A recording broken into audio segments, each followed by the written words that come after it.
Station, where our veterans' voices are heard. MBR Talk. Hey, thanks for supporting our channel by watching and listening. Find us on the web at nbradio.net. Welcome to Veteran Talk with Magic Mike, where what's important to you is important to us. Let's talk. I'm your host, Magic Mike, and today, we're diving deep into something close to my heart. How sharing your story and getting behind the mic can be a powerful form of rehabilitation. Whether you're fresh out of service, years into civilian life. 20 years. It's been 20 years since we saw each other in Iraq. And he looks older in person. Now, we're not all poets or motivational speakers, but you'd be amazed at how therapeutic it can be just to talk.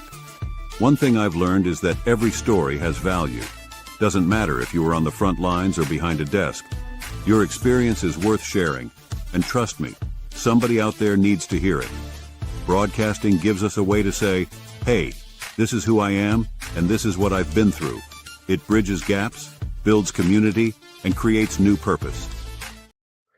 Hey, and you're here with yours truly on Veterans Talk with my co-host Amber, and it is awesome to be here again on Thursday. What is today? January 20-something, right? 29th. 29th, man. January went by like that, didn't it? Yes, it was here and gone. Yeah, my birthday was on the 26th. Oh, happy belated birthday. That's Thank right. you. Yeah, I need to put that in my calendar. Yeah, so if you're joining us for the first time, Veterans Talk, where what's important to you is important to us. So let's talk. And if you'll excuse me, hey Siri, remind me that January 26th is Amber's birthday. All righty then. So as we're moving right along, man, I can't believe I feel so bad that I didn't have that in my. Oh, I thought you were just joking. No, I was dead serious. I put it in my calendar. You didn't hear that? I'm dead serious.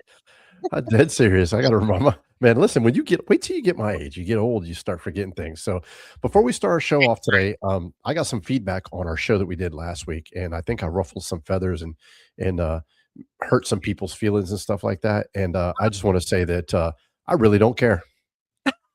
I really don't. It's called freedom of speech. I protected it. I protected it as a soldier. So if I hurt your feelings and you took it personal, then I really don't apologize. That's the shoe fits, wear it. It's plain and simple. So so I just thought I'd get over that. I thought long and hard about what I was going to say on the first part of the show. I was like, should I apologize? No apology. No, absolutely not. So so if I hurt your feelings or the shoe fits, wear it. And listen, I've got all kinds of books, man. Listen, I'm not kidding you. When I talked about it last time, I brought some of them out. I just wanted to show y'all. I brought some of them out, and I thought to myself, man, I've read all these books now, and I hate to read. Do you like to read, Amber? I love to read. All right, so I'm going to start sending you these books. So this is one is called Goodbyes and Good Boundaries. Is that right? Yeah, Okay. Good Boundaries and Goodbyes. That's the first book. I hate this. I hate this green screen. That's the first one. The other one was this was given to me. It's called How to Speak to Your Husband. How Husbands Should Speak. I'll gift that to your husband. It's pretty worthless. And then this one right here is the cure for mental health. Cure for mental illness, and it's written actually by a Staff Sergeant Patrick Sims, who happens to be a real good friend of mine. But anyways, I read all these books and stuff like that, and you know what I learned the most? What? I learned that number one, give yourself a lot of grace, give yourself a lot of forgiveness, man. Number two, set boundaries. Set boundaries. Setting a boundary is not controlling. Like I said before, it's saying no. I will not allow somebody to overstep that boundary. If my boundary is, you will not have any guy friends that you're reaching out to, right? That you used to be in a relationship with, right? That's a boundary, and that's a realistic boundary, right? Or we're not going to involve people in our discussions at home. What happens at home, we talk about, we heal it and we fix it and we move on. We don't need to go outside, right? Because when you start inviting people in, that's where a lot of chaos and stuff takes control. I agree. I learned a lot of things, man. And the most important thing I learned is that stop making yourself a victim. You're not a victim. God, you're not a victim. You're better than that. Heal yourself from within, and then go out and and find the world. So, yeah, I just want to touch base from our last show that we had. Like I said, I ruffled some feathers and I got some feedback, and it was not positive, and I really don't care. The shoe fits, wear it proudly and move on. So, anyways, our show today, Amber's like, wow, somebody turned the tide. Yeah. So, Oh, good. yeah. So our show, we'll talk on the break about what happened. But yeah, so our show today is going to be a great one. I reached out to Amber and let you guys know, and Amber said, "Hey, what do you want to do the show on?" And I've been a little under the weather. I'm a little stuffy. I got a sinus infection going on Hmm. and stuff. And Amber said, "Well, what do you want the show to be?" And I really was like, "Ugh, Amber, I'm not feeling good." She's like, "I got it. Don't worry about it." And that's why she's my ace buku. So she's laughing over there. Her husband must think I'm a total nut job. He's a great guy, man. I got to interview them while they were driving. So driving Yeah. from Colorado back to Missouri, wasn't it? Yes, I believe so. Yeah. Are you going to be there on the 20th? No, we're leaving on Saturday or Sunday, I believe. Gotcha. How long are you staying there for? I think it's a whole week, basically, is how long we're going to be here. Dang, look at that. Go ahead with your bad self. But yeah, it's always good to have Amber on here. Amber, if you guys don't watch her show, it is Saturday at 6:30. Hmm. No, well, actually, it's 6 p.m. Eastern now.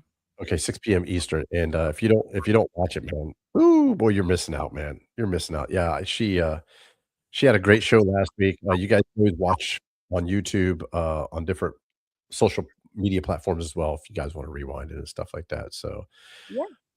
anyways, We and had she Perez said, Hilton on.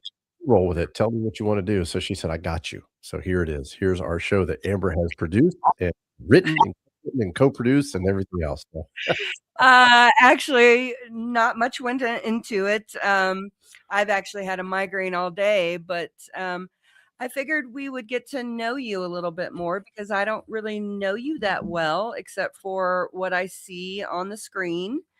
So I thought we'd just kind of get into that. so here it is. This is when the interviewer becomes the interviewee. Yes. So, all right. So hit me with the questions. Go ahead, girl. I'm ready. I've Okay. been preparing for this all morning and all day. So for people who are new to Veterans Talk and MBR Radio, what is the show and how did it get started? So what is the premise of the show and how did it get started? All right. So, and that's a great question. So, Veterans Talk is a spinoff of Talk PTSD. Is something that was a brainchild of mine from many, many years ago. And a lot of people know that I was diagnosed with severe PTSD and stuff. And there's a lot of stereotypes that go with PTSD. People think you wake up in the middle of the night with a gun in your hand and you're going, they're coming and all that craziness. There are so many different types of PTSD. There's different things associated with PTSD, anxiety, depression, and so on and so forth. And I had tried everything possible. And the one thing is coming home from Iraq, you're going 120 miles an hour and all of a sudden you're at zero. And then you're looking for your next mission, if you will. And I didn't have one. And a lot of soldiers and a lot of veterans that come back from our the military, they don't have a mission. They're looking for that camaraderie, that mission, and that thing. H Train, as you guys know, Joel, the brainchild of Military Broadcast Radio, was my soldier. We served in Iraq together. He was injured about the same time I was. We were in a really, really bad part of Iraq. Really bad part of Iraq. It was kind of like if you took Bessemer, Alabama, you guys can Google search that. If you took Bessemer, Alabama, Harlem, New York, St. Louis, East St. Louis, and Chicago, and L.A., like Crenshaw Boulevard, and you put all of those in together with downtown, the hood of Miami, Northeast. That's where we were at in Iraq. I mean, it was really bad. It was like horrific. And so coming back from that 120 miles an hour, we needed our next mission. Joel started Military Broadcast Radio. I had co-host a couple times for the Black Sugar Show, and I liked it. And it was really therapeutical for me. Very therapeutical. Is that a word? I don't think so. We're making it up. It's a word now. Copywritten, not to be okay. So so I found out that it helped me. It helped me to talk about my experience, of homelessness, of coming back from homelessness, and having my own house and car, and being able to come back from really nothing, if you will. Yeah. And I Talk PTSD was to help soldiers, right? And I wanted to open that up to more than just helping soldiers with PTSD. I wanted to be able to broaden that. I wanted to be able to talk to veterans and see what's important to them. And I noticed a lot of things was mental health, the VA, and just that camaraderie. And I said, so I sat down with H Train and I said, hey, I'd love to do a show. And he said, I'd love to have you. And he mentored me, showed me how to, work a couple things and stuff like that. All the equipment that I have is all donated by Military Broadcast Radio, so that was really cool. And I mean, it was nothing to call H Train Joel up and say, "Hey, where did you get your mixer at?" And he goes, "Give me your address." "Hey, where'd you get your mic at? Give me your address." I mean, he's always been there for me. Um, so I started Veterans Talk, and he said, "Okay, now we got to come up with a mission statement." And I said, "What's important to you is important to us." And and there was a lot of people that had a lot of help with this, and helped me out. And my main goal of Veterans Talk was to really touch on things that were near and dear to veterans' hearts. Not just mine or not just what I think. So a lot of research goes into it, believe it or not. Questions and stuff, and reading and pulling off online. So I didn't have a co-host. So H Train co-hosted me for the first, I think, year or 2 years. But then H Train is also a teacher. He also runs MBR. He also produces a lot of things. So he really didn't have the time. So he said, "Hey, Mike, man, I'm not going to be able to, have the time on Thursdays. I'm teaching and stuff." And so, so if you're out there and you're looking to be a co-host on my show, let Mhm. me know. Yes. Anyway, so there you go. So yeah, that was how that came about. That's how Veterans Talk came about. Okay, awesome. Yeah, I started because of the VA newsletter, and I do it for therapeutic reasons as well, cognitive Absolutely. therapy, because I went from being in school full time and volunteering and doing all kinds of stuff, and was in bed for 6.5 years. And so this has helped pull me out of that rut, and helping me to speak again, how to just do things again. So I am very thankful to MBR for giving me the opportunity to do this. So I'm glad you're here with us. So, uh, what was going on in your life at the time that you started Veterans Talk to create the space? Again, I had fought really, really hard, not just with the Army, but the Veterans Affairs, and trying to help people out to get uh, the injustice that they had went through and stuff. Yeah, I didn't have a lot of I didn't have a lot of a mission, if you will.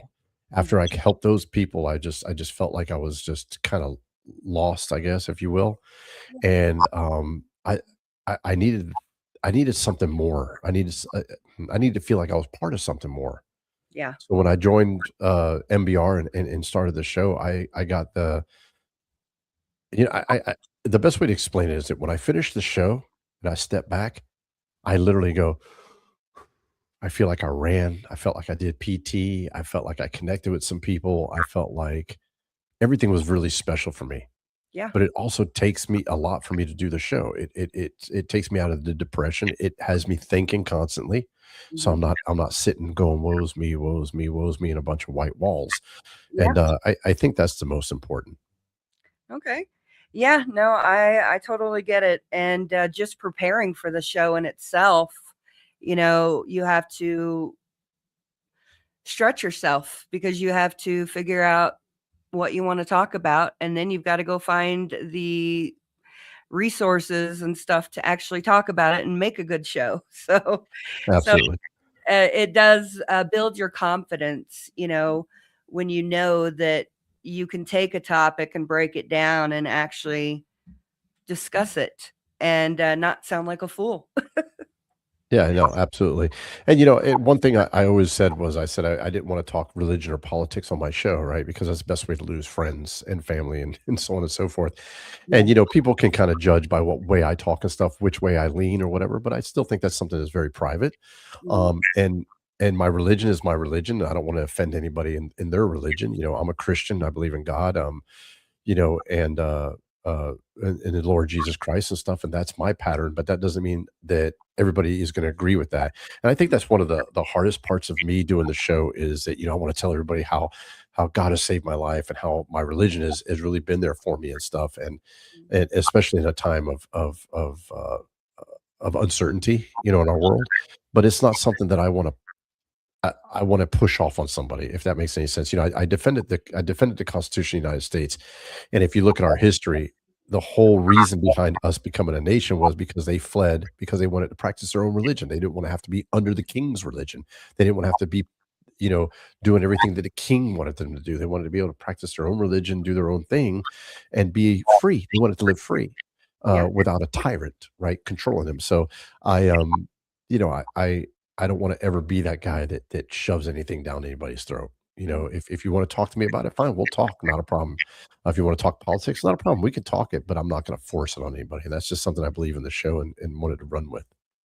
Yeah, and I mean, in some aspects, I definitely feel like I don't want to push my beliefs on other people. But I think how I handle it is just when I'm talking about a subject and it's natural, I bring it up. I'm not trying to preach to people.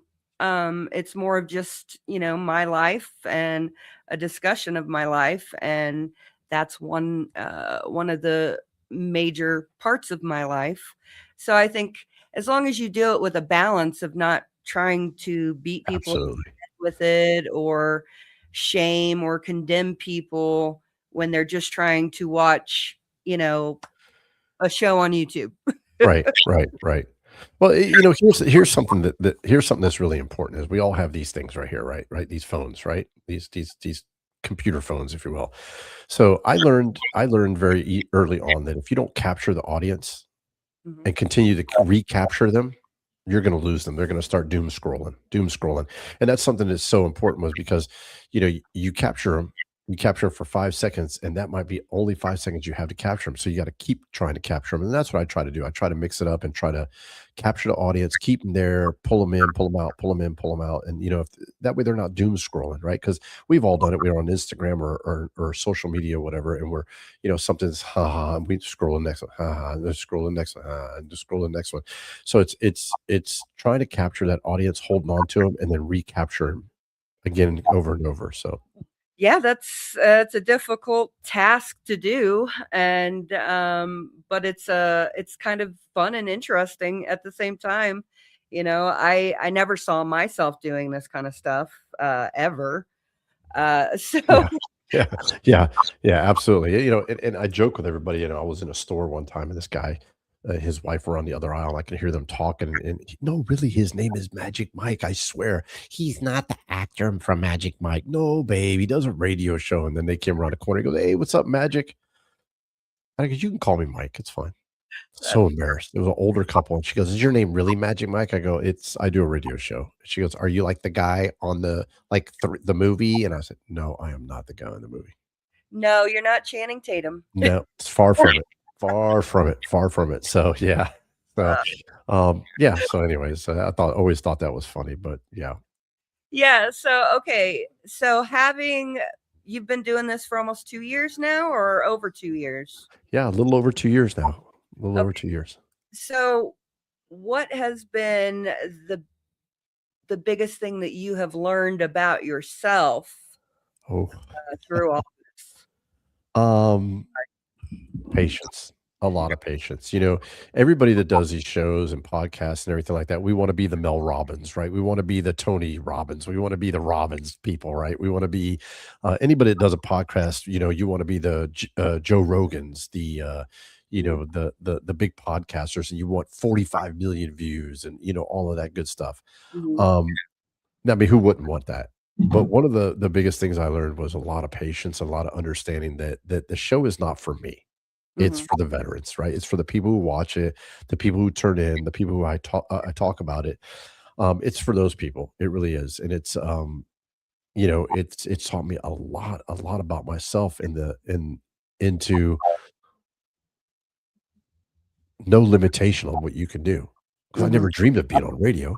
I every now and then I've talked to somebody and say, "You have a very nice voice." "Oh, thank you. Very soothing. Thank you." Um, Definitely don't have the face for radio, but, you have the voice, and I thought that was really nice, and I never dreamed of being on radio. I mean, it takes a lot. People don't understand, Amber, what goes on, what goes on here. I've got all these things on my screen that I'm constantly looking at, and the commercials, and speaking of which, we gotta take a commercial here soon, I guess. I But forgot. yeah, what's that? I said I forgot about that. Yeah. So people don't understand, the commercials, and you got sponsors, and you got all this other stuff that goes on, and we're on Roku television as well. So, and then, we have call-ins and stuff like that. So, people can call into the show. So it's a lot that goes into the show. And I learned a lot about patience, understanding, and no limitation. That's probably the best one. Okay, awesome. Well, let's go to break while we're at it, and we'll be back in a moment.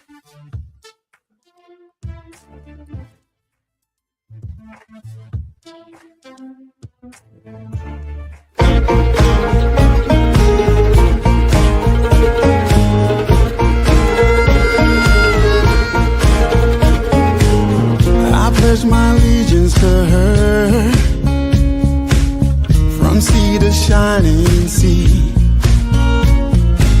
She held her torch to the sky to give the world liberty. What about us? What about we? What about living the American dream? What about love? In God we trust. These are the things they want us all to believe. What about us? What about we, the people? What about us? What about we, the people?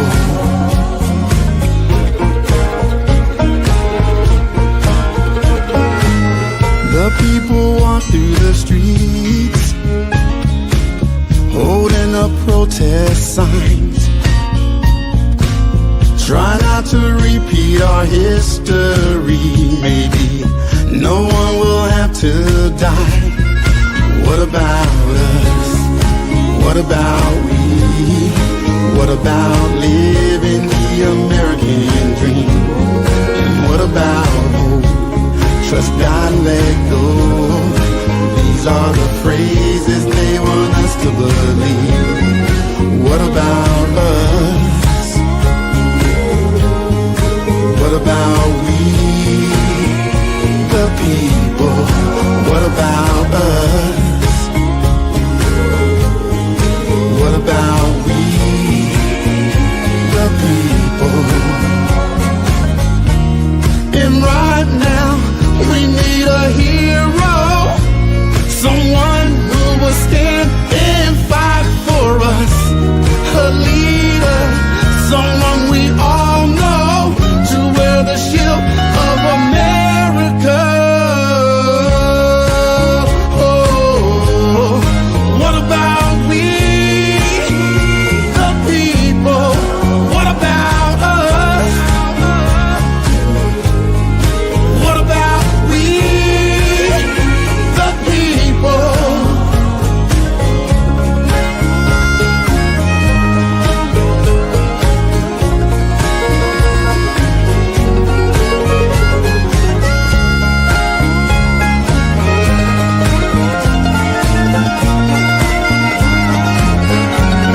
The station where our veterans' voices are heard.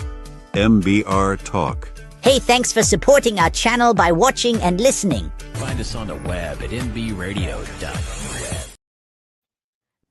Welcome back, Veterans Talk.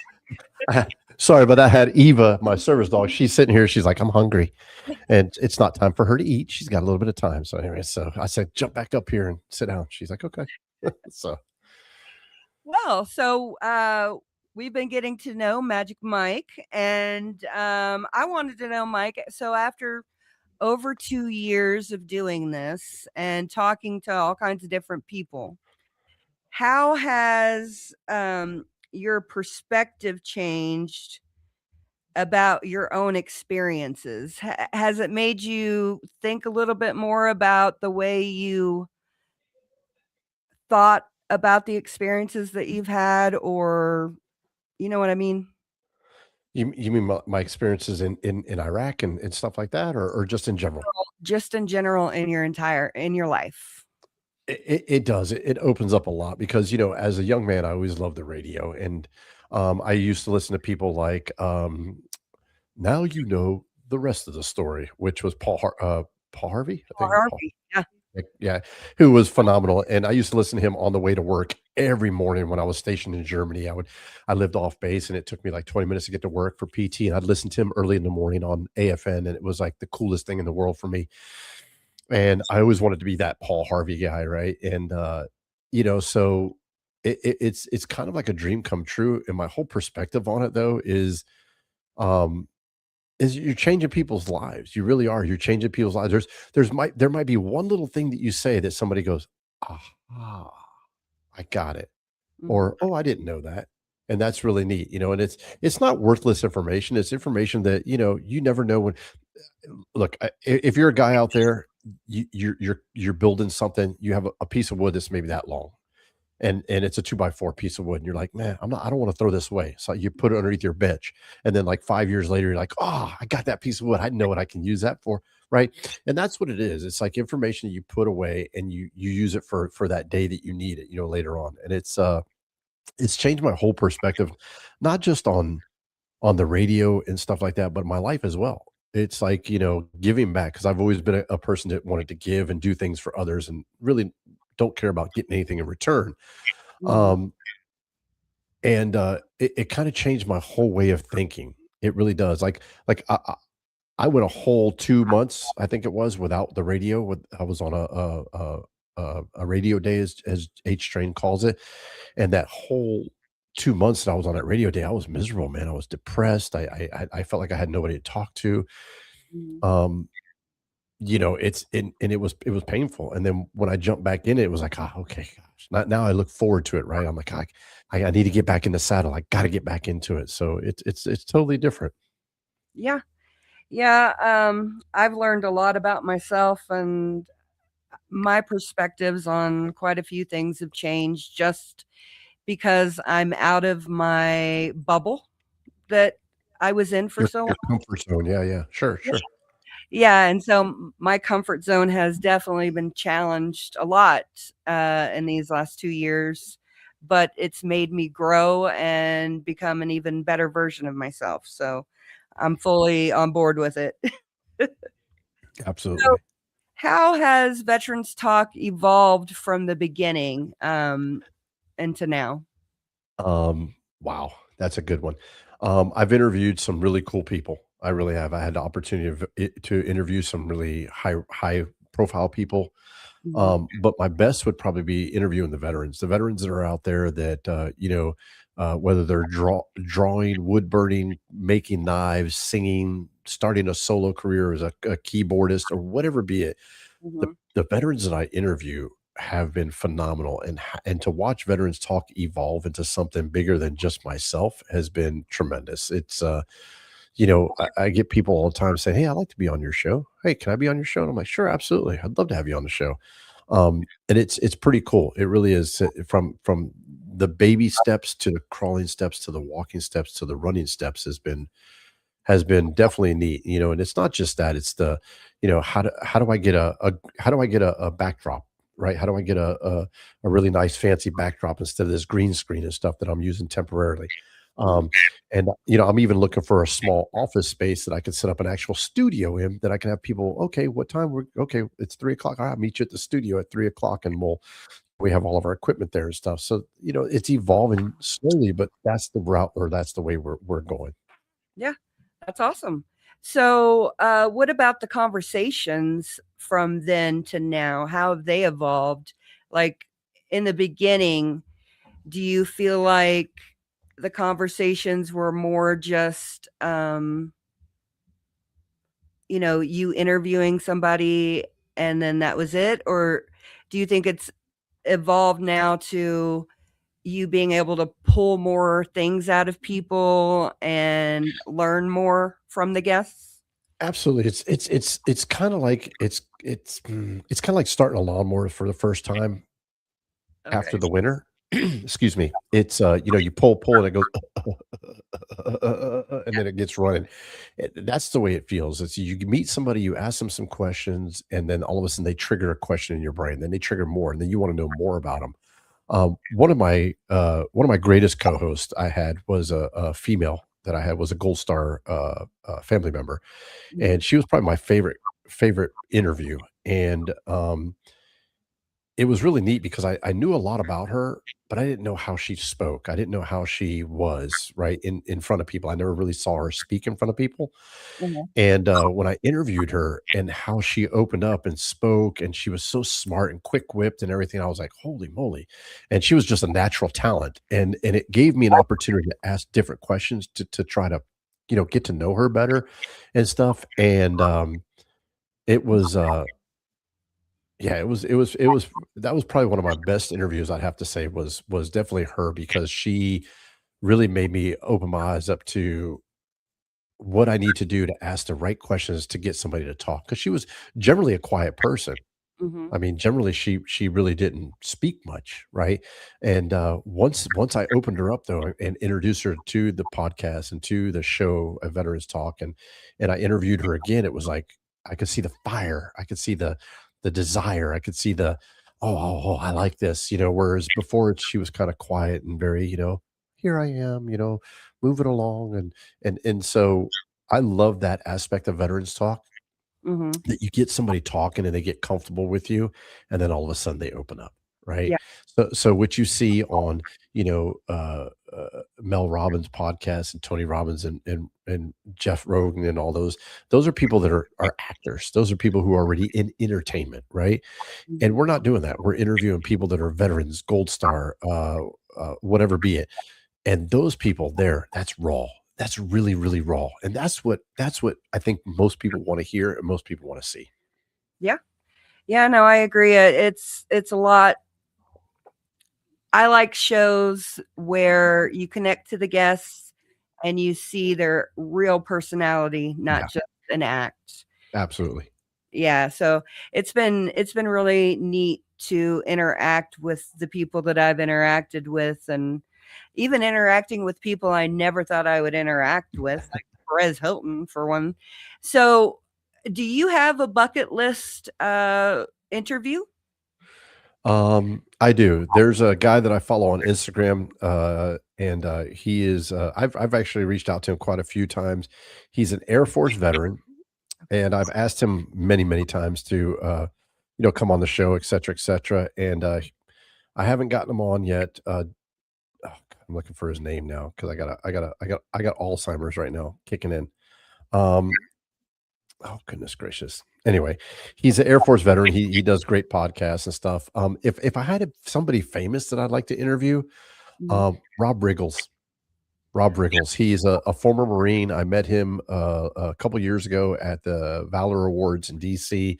Sat at Mhm. his table, met his girlfriend or fiance, and we had great chemistry. Him and I. We laughed and talked, and for me, it wasn't like, oh my God, you're in Step Brothers, and you're in Hangover, and you're in all these funny movies, and you're hilarious, and you were in 21 Jump Street, and you were there. Well, for me, it wasn't like that. For me, it was like, yo, what's up, Marine?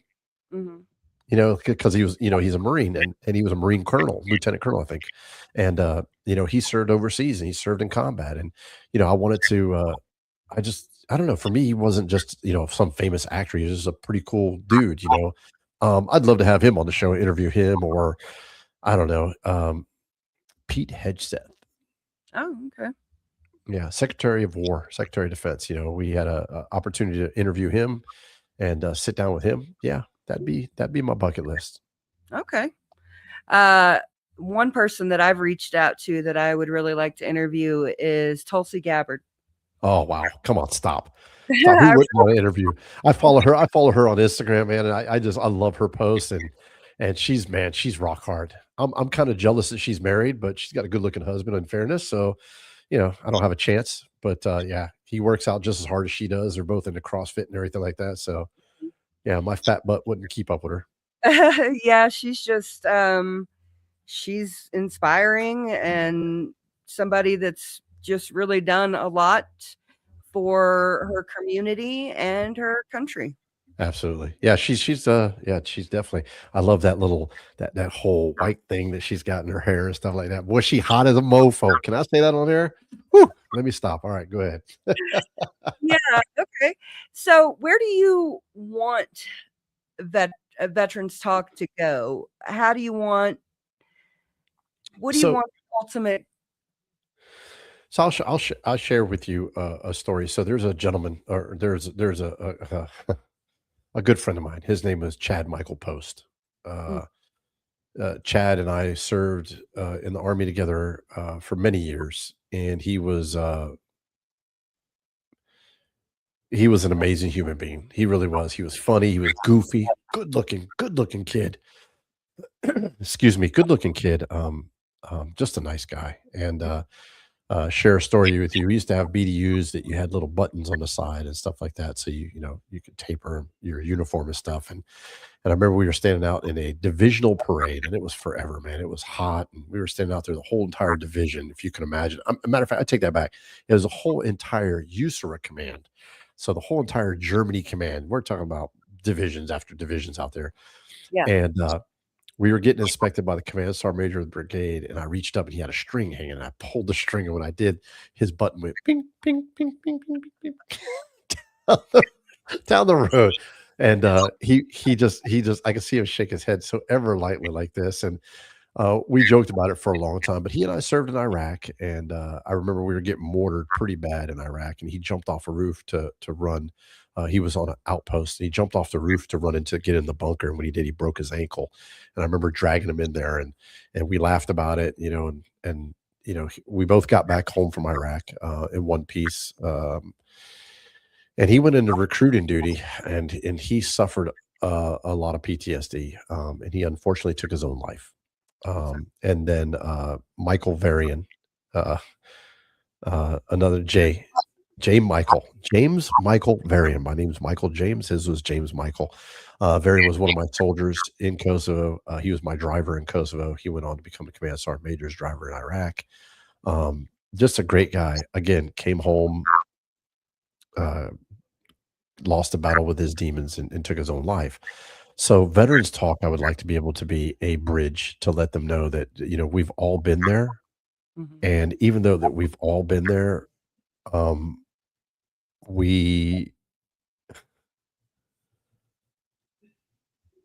we have each other, and that's the Yeah. one thing that we do have Mhm. is each other. And I want to be that bridge. I want to be that bridge builder, that gap, and that purpose.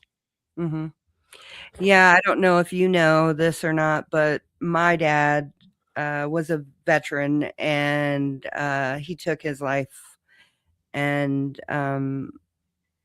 the VA, they set him an appointment for a mental health appointment, but it was like weeks later, and so he didn't wait that long, unfortunately. So So sorry. I know firsthand, you know, what it looks like and feels like. Yeah, I want to be that bridge.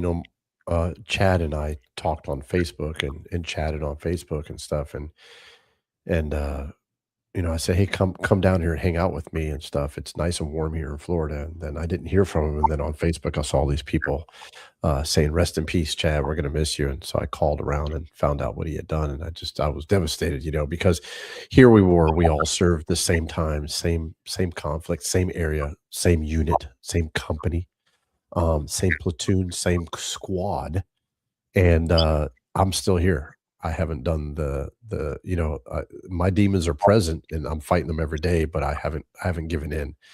And it's there's a shirt that I used to have that says, "Don't give in to the war within," and it's a battle inside that people will never ever see. The most loyal and closest person to you will never see that battle that you're fighting. And so what do you do? Right? So what do you do? Well, I tell everybody that when you came into the military, as you know, you're handed a duffel bag and they give you your boots and your uniforms and your this and your that. And then when you're ready to go to combat, they check all of that stuff off and make sure you have all of that stuff. And they give you a weapon and they give you everything you need. But they Yeah. don't tell you here, go fight it alone. Hmm. They tell you go fight it with your squad, your platoon, your company, your division, your battalion, your brigade, right?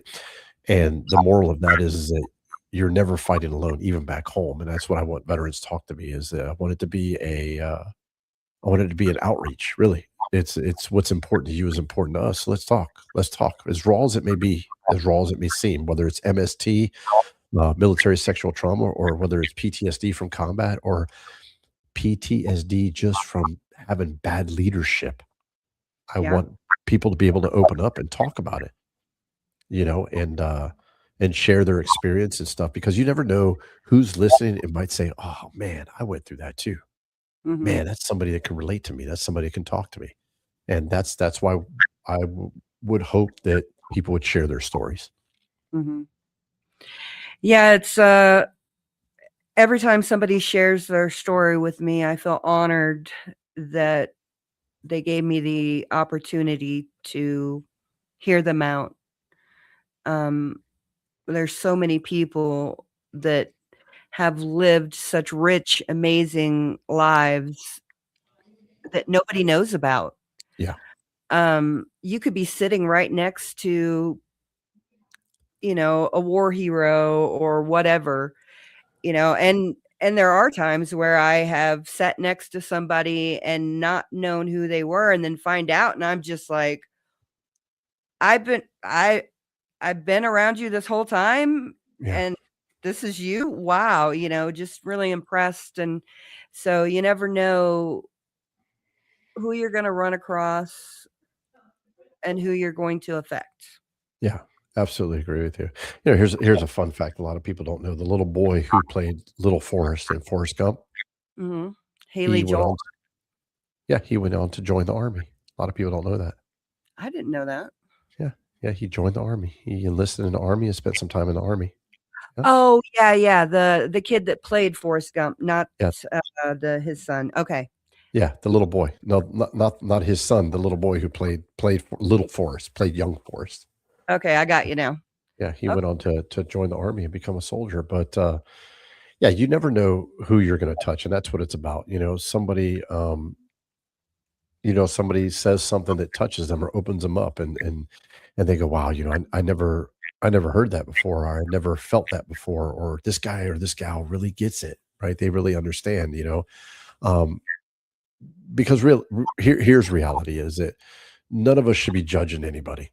You get people on there that sit there and go, "Oh," on Facebook, and they blast somebody on Facebook, they blast somebody on Instagram, or they talk behind their back or whatever be it. And the reality is we should never judge anybody because we're all guilty of doing something that somebody else might not like, right? And I'm not a judgmental person. I look way beyond whatever you're doing, regardless of whether what it is or not. I'm not going to judge. I'm just not that guy. There's and here I am. There's a scripture that says, "Judge lest ye be judged." Right, and it's all about judging people. It's about you've done things too. Don't judge. You know, somebody cuts you off. I know we all get angry at it. I still get angry at it and stuff like that. Take a deep breath. You don't know what that person's going through that day, right? Don't judge them. Don't judge them. Um, it's a lot easier to not judge than it is to judge somebody, believe it or not. oh, yeah, I know that. Yeah, Yeah. I definitely know that. Um, yeah, it's and the content that I do on my channel, sometimes I'm not sure or even comfortable sometimes judging or, hypothesizing on somebody's intent. And, so yeah, it's a tricky topic and situation because and like you said, the Bible does say don't judge, but it also says that us as believers need to judge the fruit of other people. That's And that. so, Yeah, yeah, that's a good point. Mhm. That is a very good point. And it's sometimes sometimes we take our own stuff and don't really put it to face value, I guess is the way it is. Yeah, you're absolutely right. Yeah, and I think sometimes people take it too far, or it's there has to be accountability and discernment and all of that in situations, and people are so afraid to judge or so afraid to ask questions in this day and age now that it can be very it can be very challenging Yeah, to absolutely. talk Absolutely. about certain things. Yeah, it's absolutely. It's like there's a Netflix special right now. I don't know if any of you have watched it. It's called The Elizabeth Smart Story, which is very it's very, very deep. It's very Yeah, deep. Elizabeth Smart was kidnapped at her house out of her bedroom by a nut job, a crazy man who literally the day that he kidnapped her, took her up to the mountains to a camp with his wife or whatever she was, and did a whole ceremony where he said, "I now bequeath you my wife," and then he molested her over and over and over, 3, 4 times a day sometimes. And here was this 14-year-old girl that was just holy and pure, a Christian and everything, and she just went through this and endured this for 9 months. And I watched that, and I sat there, and I just saw the pouring of love around people around her and her family and the law enforcement community, and just everybody, the love that they had. And here she is now in her 30s, right? She's well into her 30s, and she is man, I gotta find out because that's gonna kill me now. So y'all gonna have to bear with me on that one. I want to see how old she is now. yeah, she's using her platform to talk about other cases and Yeah, she's uh, almost 40. Jesus. oh wow, Wow. She's almost wow, I 40. didn't expect that. Gosh, we're getting old. Amber, we're getting old. Yeah. Yeah, she's using her platform now to talk about other things and stuff like that and get word out there. But I guess what I'm getting at is when you hear about that, and then when you hear about, the Netflix documentary that I have out there, people sit there and they go, "Hmm," because you don't hear about guys or young boys or whatever so much, right? Mhm. So when it's a young girl, it's like, "Oh, that's so bad." It's talked about, and it's really bad, but because we don't talk about it when it happens to young boys and stuff like that, it's more like taboo. We don't want to talk about it and stuff like that. So, it just enlightened me a little bit, and I just wanted to, I have no idea why we went down that road, but I did. Well, right, actually, how is it to be somebody that is in a documentary like that um, on such a big platform? So the filming started in 2021. The actual Netflix documentary was released, I believe, in 2022 or 2023, and it was nominated for an Emmy for best investigative documentary, which was huge.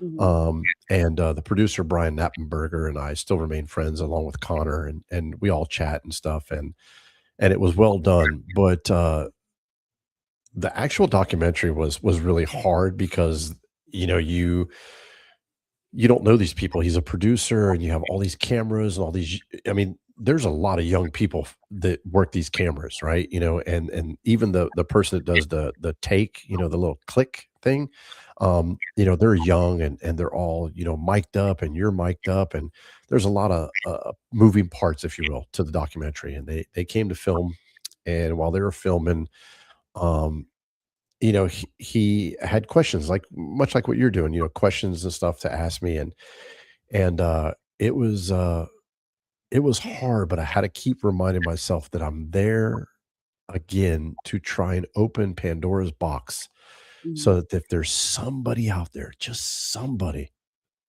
who watches that documentary and can relate to it would say, hey, he's a strong guy. He's out here talking about what he went through. I'm going to be okay. Yeah. I'm going to be fine. Mhm. Right. I did a town hall meeting where I think there was something like 7,000 people in the town hall meeting out of like 82,000 people. Out of 82,000 young men, young men at the time, I guess, whatever. And they all reached out to me and we're talking. And I remember facilitating a phone call. It's like on the town hall meeting, they said, hey, who is this lawyer? And I said, I'm not a lawyer. I'm actually one of you. And I remember I said, here's my phone number. Anybody wants to call me, please call me. We'll talk. I don't care if it's Jesus' birthday, your birthday, or my birthday, we'll talk.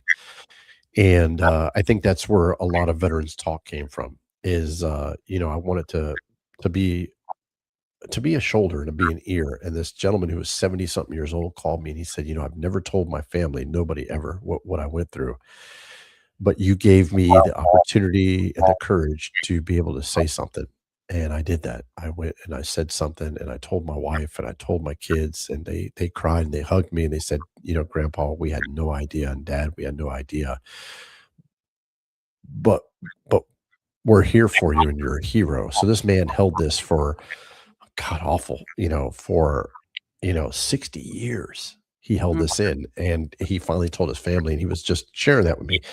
And it made me feel good. It made me feel like I was that bridge, if you will, to Pandora's box to be able to let them open it, look in it, and pull whatever they needed out of there and get it out. And he said it was like a release. It was like a release valve of a pressure cooker for him. Yeah. So after the filming and the film came out and stuff, I even today, somebody I mentioned my name. What was the first thing when you meet somebody? A lot of people do. Let me Google search. Who is this guy? Who is this girl? Who is Amber Dietz? Who is Michael Nussbaum? So people will Google search and they'll find it and they'll be like, wow. Mm-hmm. Wow. I literally got a text message this morning from somebody I don't even know who it is. And I'm going to read it out loud. I don't care. It says, hey, brother, I hope this text finds you well. I'm the long-haired hippie looking guy that talked to you many, many years ago about therapy for veterans. I happened to run across your documentary on Netflix about the BSA, and I wanted you to know how proud I am of you. You're a hero and a voice to those who have or feel they have lost theirs. Thank you for being you, and I'm honored to call you a friend, honored to call you somebody I've met, and I hope to get to know. Please keep in touch. I know we don't know each other very well. You're always in my prayers, brother. I still don't know who that is. So but it's powerful and it's really important because I touched somebody, right? So that's just one person. And even if that's a little brick of the foundation, that might be the brick that holds that whole foundation together in that family. And it's and that's really important. No, I like that. I like that answer. Yeah, no, and we're natural leaders. So it's best to lead by example, right? Leading by example instead of by hypocrisy. Yeah. Yeah. I like that. I like that. Yeah. Well, it's been good to get to know you tonight or today. Thank you. Thank you for answering those questions. Thank you, Amber. As always, thank you so much for being on the show. I enjoy you. I think you're a professional in every right of it. I love your husband. You know that I got a man crush on him. But he's back there going like this, I'm sure. Jesus. Yeah. But yeah, you guys, like I said, you guys were pretty much my first interviewees, and you guys were driving back from Colorado, and you guys are both great people. So I really appreciate it. And I hope you will continue to bless me with your time on the show and stuff. And if you're out there, what's that? I was just going to say, I'm here until you don't need me. Yeah, no. And if you're out there, listen, I'm hostless. Amber's like, I'll do it until you need me. She's got her own show, by the way, 6:00 Saturday.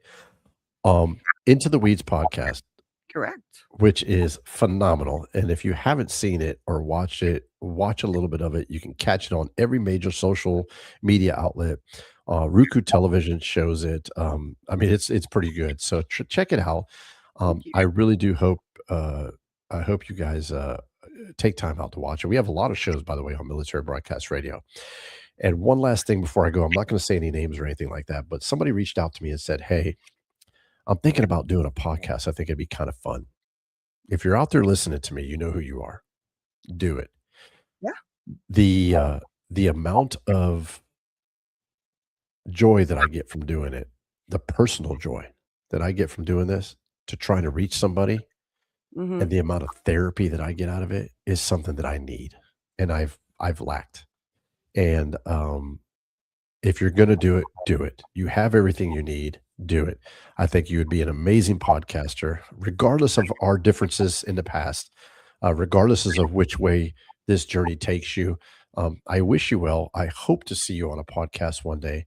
I think Mel Robbins has nothing to hold on you. Joe Rogan, I think none of them can touch you. Go out there, do it for you, and have fun doing it. And if you're interested and you're a veteran out there, Military Broadcast Radio, we're here for you, not for us, giving a veterans a voice. And as always, Amber, I cannot thank you enough for being on the show and helping me out. And you and your husband are truly blessings to me.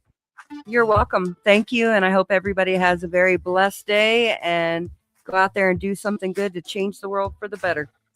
Amen. Hey, listen again, Veterans Talk. We're here for you, not for us. Giving veterans a voice on Military Broadcast Radio.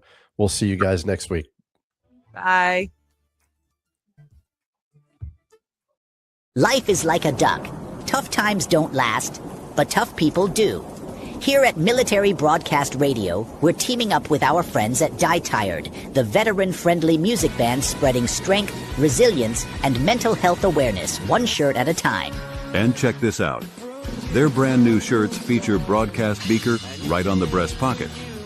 A reminder that you can weather the storm and you're never alone. Shirts are only $25 and proceeds support giving veterans a voice. MBR's mission to teach veterans how to podcast and videocast. Because when our vets are talking, they're not overthinking. They're not second-guessing. Together, we stop the 22 stigma. Grab your shirt today at mbradio.us and hit the shop. Or go directly to toramerch.printavo.com/merch/dietiredband. That's toramerch.printavo.com/merch/dietiredband. Suit up, stand strong. Remember, we're unduckable together. You're built tougher than the storm. Ladies and gentlemen, thank you for tuning in to Military Broadcast Radio. As we wrap up today's show, we want to remind you that the podcast of today's episode will be available right after we go off the air. So if you missed any part of the show or want to listen again, be sure to check it out. And remember, we're here to support and honor our veterans.